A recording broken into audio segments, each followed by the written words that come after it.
we're going to San Francisco next. Oh, okay. So that should be exciting It's again.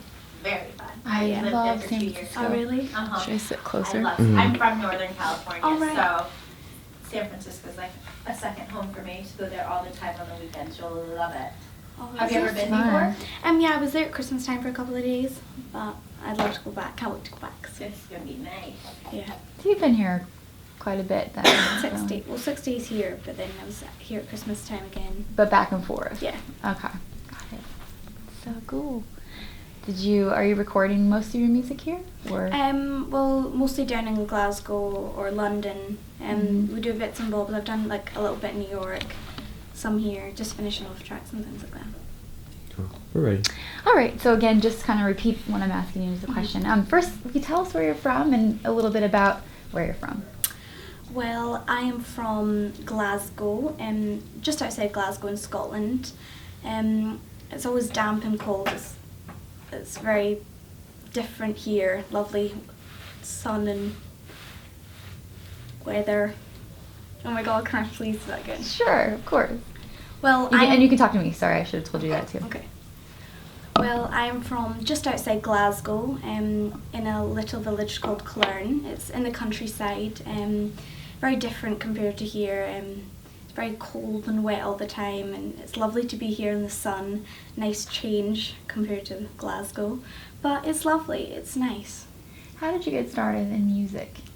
Well, I guess music has always been my thing. I've been such a huge fan of it since I was a young little girl. I used to want to be a pop star, as I used to say when I was younger. And it all kind of started by chance because my dad was doing a little work for a record company and he needed someone to sing the demo in. And so I sang it in. I think I was about 11. It was all just kind of happened. And he'd send it over to the record company and then they'd go, all right, okay, well, we'll pick who we want to sing it. And they were kind of like, well, who is this? You know, she's really good, so why don't we just use her? So the first time we did it was obviously rushed, and so we did it in again properly in a proper recording studio, which is super exciting. And it's just kind of taken off from there. And then, of course, I did London Fashion Week last year, which is super exciting, and I've always tagged along to it because my mum's in fashion, and it was super so that she was coming before me instead of me tagging along with her, which is super exciting. And I've just done gigs since, and then obviously at Christmas time, we were on holiday with a family, and we bumped into Sir David Furnish, Elton John's partner, and we were down at breakfast, and it was the morning we were leaving, and we kind of thought, well, I thought, this is my chance, when are you ever going to bump into him again? So I ran up to the room, I got a quick demo, and then I put it in the envelope, I wrote a quick letter, and I kind of wished they was still down there, so I went back down there, and I was like to my little brothers, well, this is the Benny and the Jets guy, because the guy's partner, because my little brothers always sing that song around the house. And we went up to him and we were just like, well, could you please pass this on to Sir Elton? We didn't think anything of it. And the next day we're going to security at San Francisco airport, and I get a call on my mobile, and as you can imagine, my mum is like, oh, come on, she's stressing, as all mums do, going through security with 4 kids. And I'm just kind of like, hello, and it was like, oh, this is Sir Elton John. And it's kind of like, oh, come on, this is a wind up, because like you actually, think it's real. And I'm trying to speak to him, but the security guy's like, turn off the phones and everything. And I'm just like, oh my God, big American over here telling us to turn off the phone. And I'm like, no, I can't. But then eventually I got to speak to him, and he said that he loved my voice, he loved my signature. He let his whole band hear it. He sent it to loads of people, and he asked me if I wanted to join him in his gig in Scotland, and it's just all kind of kicked off from there. But of course I was singing before that, but that was just amazing to hear a legend of telling me that what he liked about my songs and pinpointing the bits he liked. It was just incredible to hear. Well, that's a crazy story. I'm going to move your mic. Because you're probably trying to tell someone like, no, I can't. It's Sir Elton John on the phone. And they're like, yeah, sure. That's a really cool story. Cool.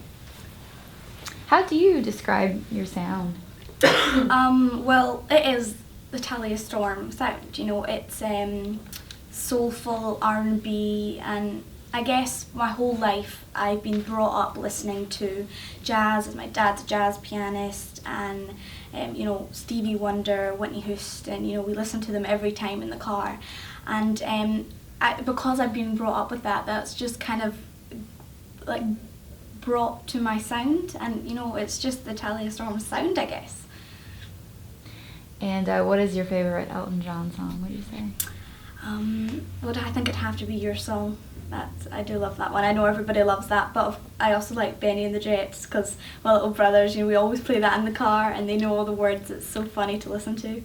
So how is he mentoring you? Has he been giving advice along the way before your show in June, or how does that work with him? Yeah, well, Elton does give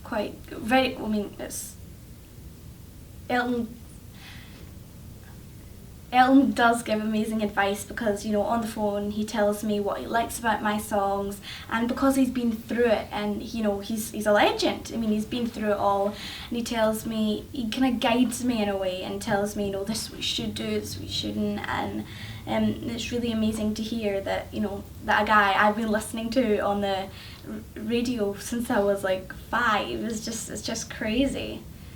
And what do you have going on now? You're in the studio? Are you doing an album? Kind of tell us what's next. Yeah, well, what's next for me at the moment is I'm halfway through my debut album. I've got like 11 songs I've done so far. I'm gonna do about 16. I've got loads of gigs. I'm doing a lot of fashion stuff, loads of meetings. But the main priority at the moment is recording and in the studio, and rehearsing for June. So that's super exciting. Who else are you listening to, like, right now, aside from who you grew up listening to? Who are you listening to? You know, who's on your iPod?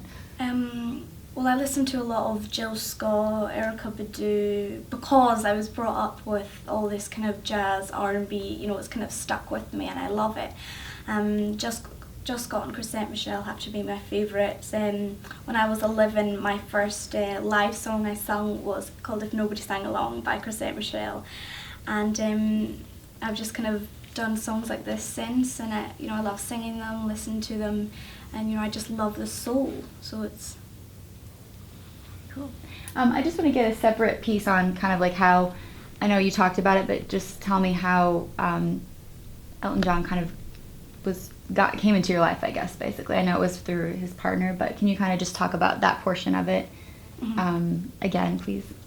Yeah, well, obviously I went up to Elton John's partner in Hawaii, and I gave him my demo, and you know, I didn't expect anything of it, and I asked him to give it to Elton, you know, but I was thinking, you know, how many people have done this? There's probably, you know, hundreds, but so the next day I get a phone call, and it was kind of surreal that it was him, you know, telling me that he's listened to my tracks. He thought, you know, I had a gift, and you know, he loved my signature, and it was crazy to hear that such a legend was talking about my songs as if, and he knew them. He was talking about like even the lyrics. He was telling me like what he liked about them, and he was describing the story to me, and you know, because these songs are so close to me, and you know, I sing them all the time, then it was just amazing to hear, you know, him talking about them as if.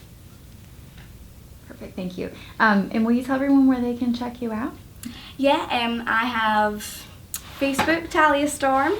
I've got my website, taliastorm.com. I have my MySpace, SoundCloud. You know where I am, guys. taliastorm.com. And you better check me out. I'm on Talia Storm, and I'm gonna rock the LA. Let's hope. Very cool. Can we do this once more, yes? Yes. That we need once more, right? Yeah. Okay, here we go. Okay, You can just say the sites if you want. okay, I'm Talia Storm, and you can check me out on Facebook, Twitter, Talia Storm, MySpace, SoundCloud. You got it all, Talia Storm. Oh no, I need to do that again. You want to do it again? Do it Do again. it again, no problem. We'll edit it. Yeah, 3, 2, 1. I am Talia Storm. You can check me out on Facebook, Twitter, taliastorm.com. I was really hoping you were going to sing for us. Yeah, I know. Thank you. Cool. Do you just need like an intro? Okay, so just say your name and you're watching Fanlala. Okay, can I sing that or? Of course you can. Okay,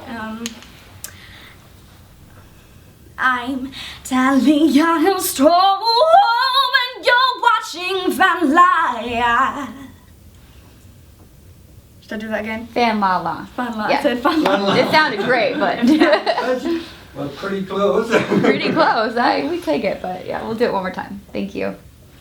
I'm Talia Storm and you're watching Fanlala. Cool. And then can I get a liner for our Fanlala radio? Just say your name and you're listening to Fanlala radio. Okay. Gotta sing that? If you want. Okay. You'd like to sing it better? Yeah. I'm Talia Storm and you're listening to Fanlala Radio. Beautiful. Thank you. Amazing. Very cool.